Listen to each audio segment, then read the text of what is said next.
hot bodies and good-looking guys, there's thousands. But then you meet them, and I'm sure you all can relate to it. Then you meet this hot person, and it doesn't mean anything because you can't have a conversation because there is no connection, there's no sparkle. So my boyfriends, they were all the opposite of me. None of them is a dancer or works in the industry. Well, one did, but most of them are just total different person. And the opposite attracts, which is really cool. But here's the tricky part. I have a lifestyle that not a lot of people can deal with. I'm gone all the time. I travel. I'm in a spotlight. All these things are very distracting to other people. They'll be like, Marco, how can I date you if I only see you on Skype? What kind of relationship is this? We only talk through WhatsApp. And they're right. They're right, because a relationship starts by creating memories. Now, I can't create memories with my partners because I'm never there. So I come home from a long trip and it feels like you're dating a stranger because you don't know this person. You have sex with this person off and on, but that's not what it takes to have a relationship. So I'm in a very bittersweet situation. I love what I do, I hate what I do. Because I love to have a partner, but then when I have a partner, I hate to have a partner because he's not happy. So I'd rather be single and ready to mingle than have a partner that I cannot make happy. So this is how my love life looks at the moment. Now, on the other hand side, if you happy to have a boyfriend that is never there, and you want to talk with your boyfriend on WhatsApp, and if you want to talk with your boyfriend on Skype, text me. Let me know who you are. Apply. I need a boyfriend that understands me. Alright? So, if you're the one, hell, let go. There's enough space. On my left, on my right. Right? So, Facebook me. My favorite place on earth would be Barcelona. That's my favorite city. That's my favorite place. I feel home there. The first thing that I see in a person is always the good. I never judge people. I never see the bad side of people. I always trust people. Sometimes it's a really bad thing for me, but I always see the good. And obviously, what we see is the physical first. So I see the physical, but I always look at the good thing of a person, of the energy that the person gives, because the first reaction is the first impression. So if the person comes with me with a smile, I'll welcome you. If you come with attitude, you got a problem. My family or my work? What's the priority for me in life? Obviously, it's the family, because they're the ones who support and believe in you. I would want to say my boyfriend, but I don't have a boyfriend. I don't have no love life. So that is that goes on third place. So I guess it's my parents, it's my work, and it's my boyfriend. Once I have a boyfriend, it'll be, what will it be? Oh, it will be the parents and the boyfriend and the work. My favorite sports would be nothing. I don't watch sports. I don't care for sports. Is dance sport? Maybe dance?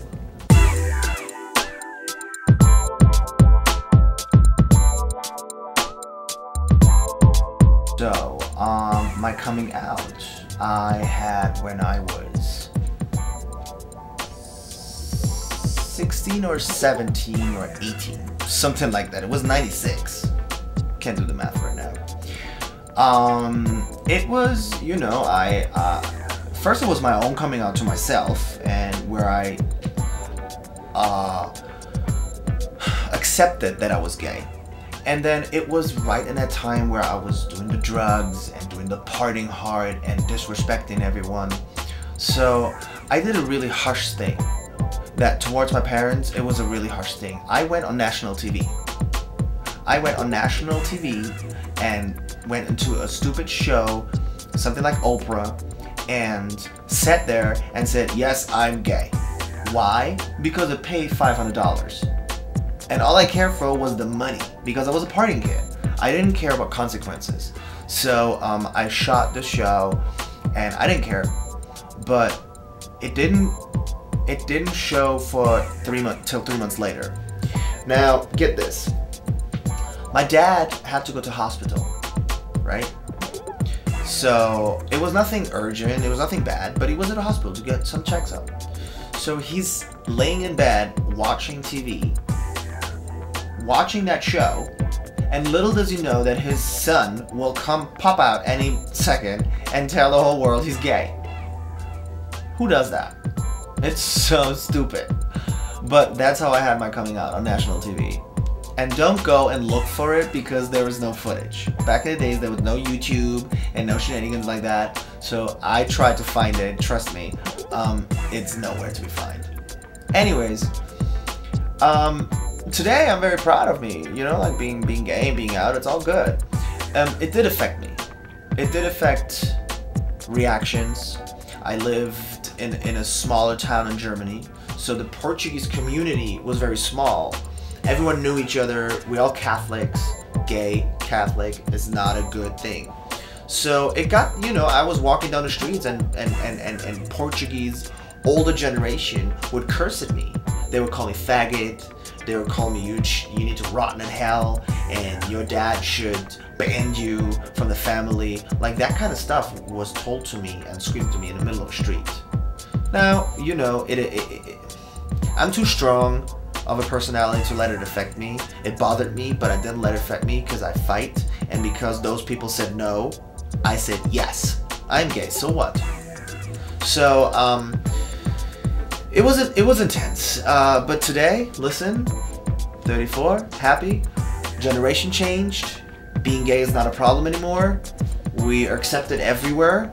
Actually, we are inspirations to a lot of jobs, because the best people in most of the jobs are gay for a reason. So yeah, it's all good. My bad. My mom and dad love me, and that show does not exist anymore. So leave it in the past. My favorite color would be black. It's not really a color, but I tend to wear a lot of black. If I go for color, maybe my favorite color would be red. My favorite drink would be water. Lies. Coca-Cola light, not zero. Light. I love Diet Coke, and I try to limit myself down to only have Diet Coke when I eat dinner or lunch, not in between. Doesn't work out sometimes, but I love Diet Coke. My favorite food is Nutella. It's not a food, but it's everything about Nutella. I'm in love with Nutella. My favorite movie, here we go. Gay. My favorite movie is so cliche. Dirty Dancing. It's so stupid. Another secret that you don't know about Marco. I saw Dirty Dancing when it came out in '87. I'm a fan. '87. I saw that movie 26 times in the movie theater. 26 times. I sat for a whole week. 3 times a day I watched that movie for a whole week. They thought I'm stupid. That's how much I loved this movie. It was everything to me. The dancing, the message, baby. No one puts baby in the corner. I bought watermelons. I loved this movie, and still today I'm obsessed with this movie. Love it.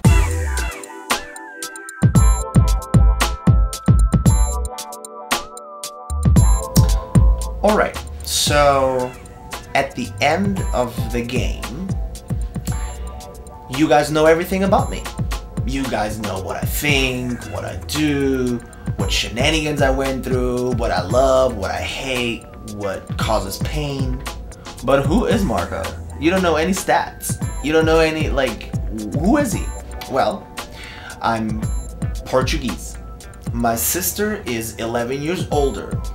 Make the math, something is wrong. Yes, I was a night without a rubber. I was not planned. They just had a really hot night, and there it is, popped out Marco da Silva. So, I'm Catholic. I'm a Gemini. I speak 4 languages. Fluent. Well, almost. I speak German. Fluent. Lived there all my life, 20 years. I speak English. Duh. I speak Portuguese because mom and dad taught me the Portuguese at home, and then apart from the German school, I went in the afternoon to the Portuguese school. So imagine me, miserable, 2 schools. And then I speak Spanish because I've moved to Barcelona for 3 years, and I've worked for 3 summers on Ibiza.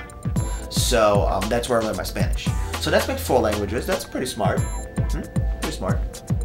And what else about Marco that you need to know? What is there that you don't know? That's a good question, because you know everything. I've never wanted to live in Portugal. I have the Portuguese nationality. I have a Portuguese passport, but I never wanted to live there. I don't know for which reason. I've never lived there. My mom and dad, we went for vacations every summer for 4 weeks, but that's about it. Where do I want to live? I live now. Hey, let's talk about now. I live in LA. I moved to LA because LA is the mecca of everything. So that's where I live right now. Do I see myself living there in the future? I don't know. Do I see myself coming back to Europe? I don't know. I just really don't know where I want to be because and who I want to be and what is going to do, because you know what? I live in the now. I don't care about tomorrow. I don't care about yesterday. I care about what it's now, and right now I live in LA, and right now I'm very happy, and right now you need to get your own life and get the fuck out of here because I'm done. There's nothing more you need to know about me. But thank you for tuning in, and I'll see you soon.